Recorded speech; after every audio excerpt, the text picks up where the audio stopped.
बिस्मिल्लाहिर्रहमानिर्रहीम। अस्सलातु वस्सलामु अलैका या रसूलल्लाह, अस्सलातु वस्सलामु अलैका या हबीबल्लाह।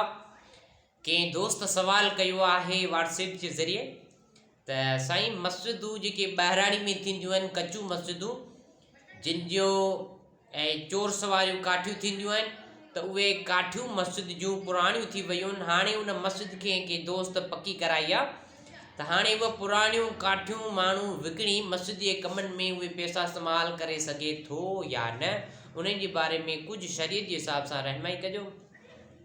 त अदा उन जे बारे में जवाबु ॾींदो हलां त मस्जिद जी कंहिं बि क़िस्म जी पुराणी चीज़ आहे, चटाइयूं आहिनि जेके मस्जिद जे कम में इस्तेमालु न आहिनि ऐं ख़राबु थी वियूं आहिनि, या मस्जिद जा काठ वग़ैरह आहिनि, लोह वग़ैरह आहे, त तव्हां उहो वेकिरो करे विकिणी करे ऐं उन पैसनि मां मस्जिद जी का सुठी शइ मस्जिद जे कमनि में उहे पैसा इस्तेमालु करे सघो था।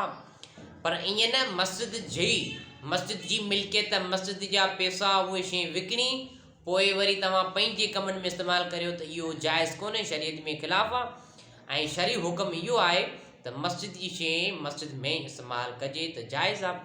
ऐं कंहिं क़िस्म जो इतराज़ कोन्हे, पुराणी थी वई आहे, ज़ाहिर आहे माण्हू को कम में नथी अचे त उनखे विकिरो करे ऐं ॿी क़िस्म जी शइ वठी मस्जिद में इस्तेमालु करे सघे थो, को बि हिन ते इतराज़ कोन्हे।